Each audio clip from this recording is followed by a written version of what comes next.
back to school. For a couple of months anyway. Come the winter, these children will have to stay home because of the cold and because they have no proper school. This form of education in the Nangarhar province in eastern Afghanistan is very different to the sheltered classrooms these girls would sit in when they lived in the refugee camps in Pakistan. For these girls, their parents and communities, reintegration after having spent over 20 years in Pakistan is a long, slow and at times painstaking process.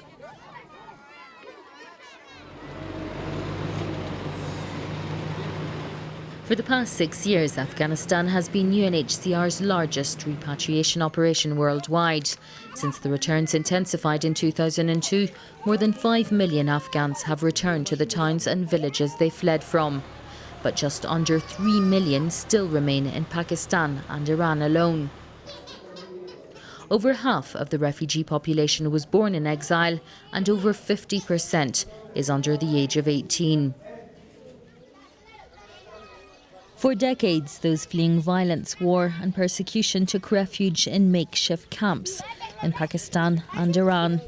But as the fighting continued in their homeland and their exile stretched from months to years, the camps became permanent built-up settlements. Camps such as Kachigari or Jalazai became sprawling suburbs with their own economy, schools and hospitals. Today, those who have returned have lived in exile for over 20 years. Had they had the means to return sooner, they would have done so. Their particular circumstances, coupled with the ability of Afghanistan to provide the right conditions to rebuild their lives, makes their reintegration challenges different and far more complex and difficult to address. For the families who've returned, the physical road home is now at an end. But another journey has commenced. Afghanistan doesn't have enough habitable land to offer, and landlessness remains one of the key concerns. For the past 2 years, community leaders helped by UNHCR have been trying to convince the government to give them the land. The men of the village are angry. They say they faced one problem after another and feel abandoned by the world at a time they should be full of hope about their future.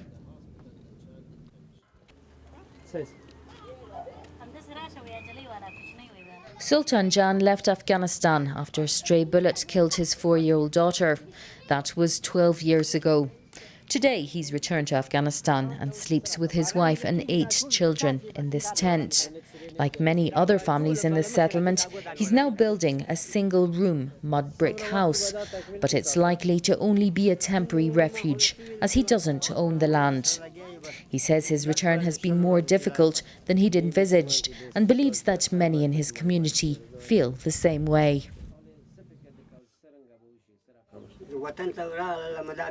When I came back from Pakistan, I was full of hope.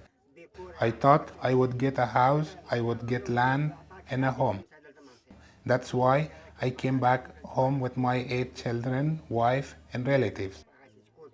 Now look at the conditions we are living in. We don't have a choice. 10 people have to live in this room. I don't have the money to rent a house in the city and to stay there. We must stay here and do our best to survive in these conditions.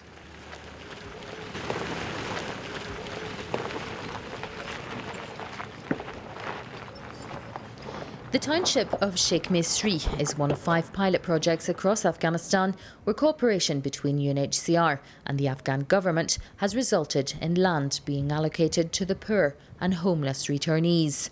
The project started in 2005 and so far up to 4,000 families have benefited from it across the country.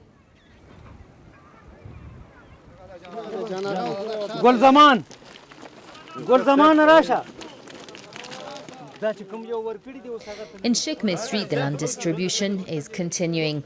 Every Wednesday, a government representative hands out title deeds to vulnerable returnees who have paid for their land. However, this type of project is only going a small way in helping to address the needs of returnees. The land available cannot be farmed, has no water and is a long way from employment.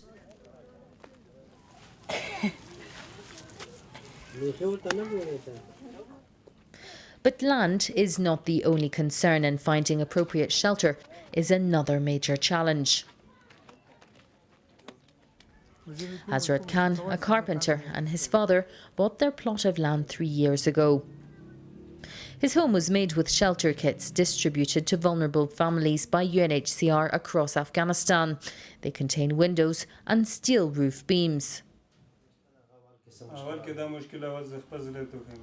When we left during the war to Pakistan and I became a refugee, I was a child. When I came back here at the beginning, there was nothing. And it was so difficult for me because life in Pakistan was comfortable. But after a few months, I adjusted to life here. At the beginning, when we arrived, there was no tent. There was no wood for the fire.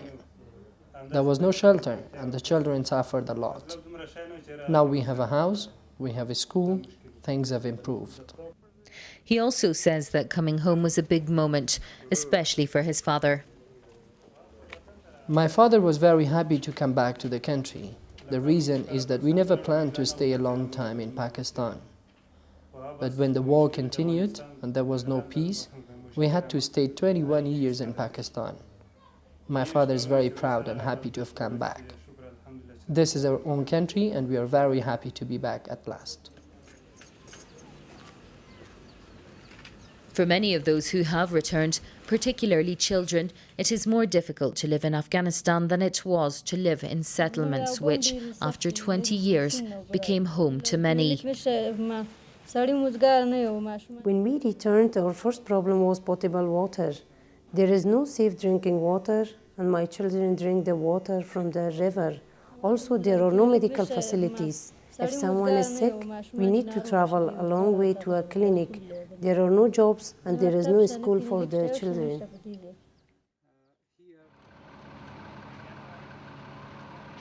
Another major challenge is related to security.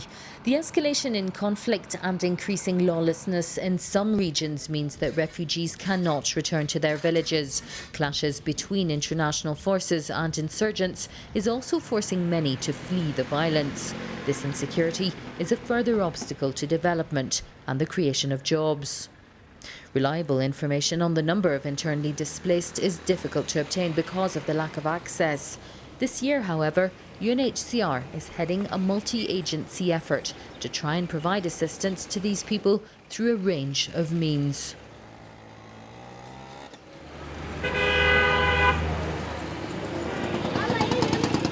Another obstacle to returns has been the lack of jobs. Here in Jalalabad, every day returnees from Pakistan wait, hoping to be picked up as day labourers. Many of them speak about how, when leaving Pakistan, they also left the security of employment, jobs and a reasonable income. The creation of jobs is a focus of some of UNHCR's programmes, which aim to ensure that returnees do not return to live in exile because they haven't got the means to support their families.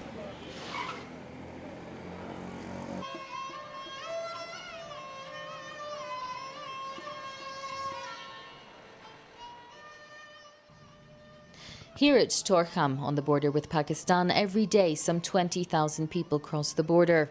Most of them are migrant workers, and like in so many other regions across the world, they take advantage of cross-border economic opportunities to find work and support their families.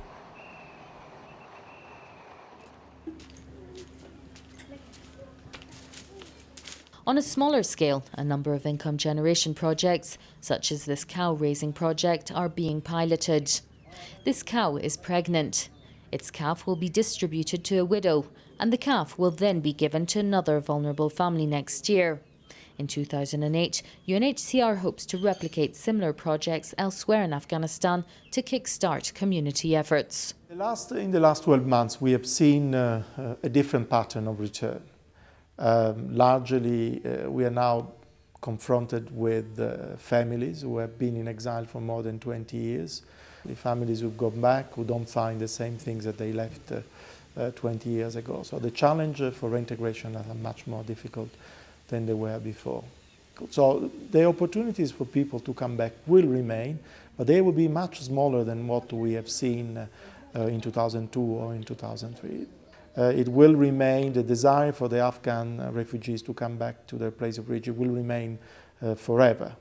And we have to find a response to that. So we have to seize opportunities where the opportunity exists to respond to that enthusiasm. And it's in improving the socio-economic condition of their villages, in improving sanitation, water, school, health. That's where I think the opportunities lie, and for us and for the Afghan government and for the international community.